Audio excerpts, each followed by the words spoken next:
Tetapi kami tahu bahwa Jakarta tidak punya konsep tentang keadilan bagi Papua. Kalau saya tanya misalnya, apa konsep negara untuk Papua sekarang? Jadi Anda lihat, kita hidup di dalam kedunguan konsep itu. Karena memang selama ini, yang lalu-lalu itu pembangunan itu hanya di kota-kota terus. Tapi dengan adanya Nawacita bagian ketiga itu, dia tulis rapi itu pembangunan dari pinggiran ke kota. Pinggiran-pinggiran yang daerah-daerah terpencil yang dibangun supaya sama rata di seluruh Indonesia pembangunan ini. Papua perlu martabat, bukan martabak. Saya sendiri mau ucapkan terima kasih kepada Bapak Presiden karena cuma Bapak Jokowi yang bisa kembalikan harkat dan martabat kita warga negara Indonesia. 51.2 itu kembali. Cuma karena Bapak dia, dan itu luar biasa menurut saya. Saya hadir, saya pengen untuk sembahyang saya sama Bapak. Terima kasih banyak. Sebuah tugas yang besar dan menantang, tapi keadilan sosial adalah sebuah panggilan, adalah kewajiban yang harus dihadirkan negara. Saya berada di sini, di tanah Papua. Mari kita menyingsingkan lengan bersama, karena Papua adalah Indonesia, karena kita adalah satu saudara.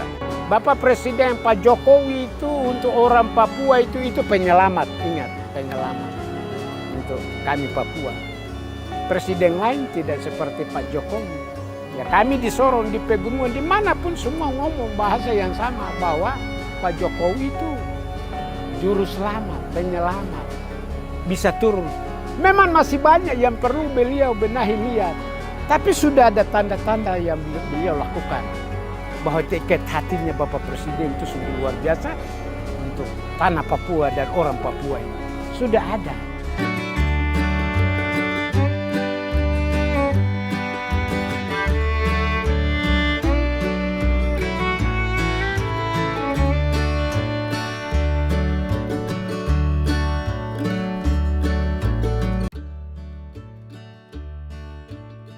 Kawasan perbatasan adalah beranda depan Indonesia yang mewakili wajah bangsa yang harus terus kita bangun agar bisa menjadi representasi kemajuan Indonesia yang membanggakan seluruh warga kita.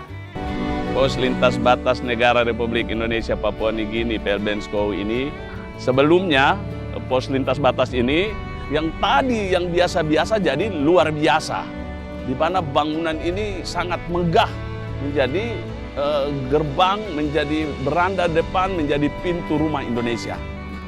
Karena memang selama ini, yang lalu-lalu itu pembangunan itu hanya di kota-kota terus.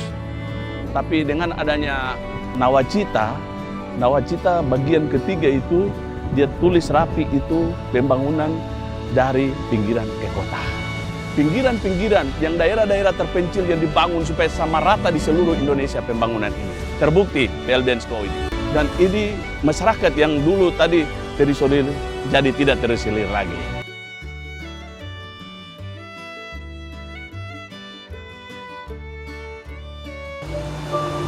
Saya karyawan Freeport, masuk di Freeport 98 di eksplorasi, sampai sekarang masih di geoengineering.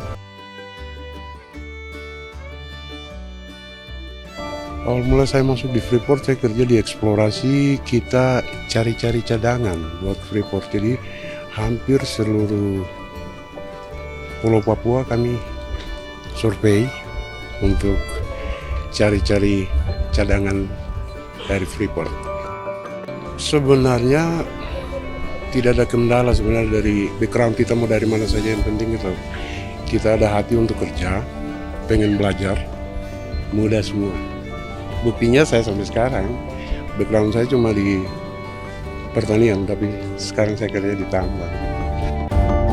Kami memang berkomitmen untuk terus meningkatkan jumlah karyawan Papua. Sekarang ini ada 41% karyawan Papua, dan ada 1 orang direktur, anggota direksi anak Papua, dengan 9 vice president, dan ada 45 manajer anak Papua. Jadi memang program-program pelatihan pendidikan juga terus ditingkatkan supaya jumlahnya bisa lebih banyak lagi. PT Freeport untuk saya pribadi luar biasa untuk kami, terutama kami putra daerah. Dan di sini banyak saya belajar tentang kebersamaan. Di tempat ini dari segala macam suku ada. Dan kebersamaan kami di sini tidak milih-milih. Kami selalu bersatu. Itu luar biasa menurut saya.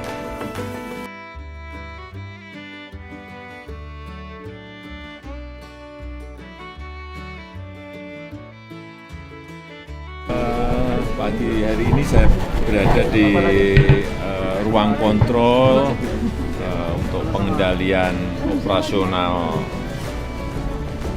alat-alat pertambangan yang kira-kira 8 km dari sini berada di bawah tanah dan semuanya dikontrol lewat ruangan ini dengan menggunakan 5G smart mining yang lebih aman untuk para pekerja, dan saya senang karena yang mengoperasikan semuanya dari Indonesia dan khususnya banyak yang dari Papua.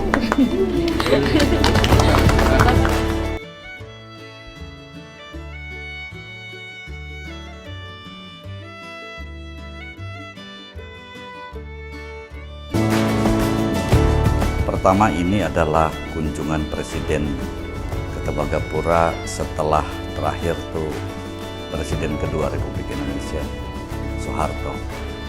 Jadi ini hal yang luar biasa sekali, terutama pasca divestasi 51,2%, di mana PT FI sekarang sudah dimiliki oleh pemerintah Republik Indonesia secara mayoritas, dan ini adalah satu milestone besar buat PT FI. Saya sendiri mau ucapkan terima kasih kepada Bapak Presiden karena cuma Bapak Jokowi yang bisa kembalikan harkat dan martabat kita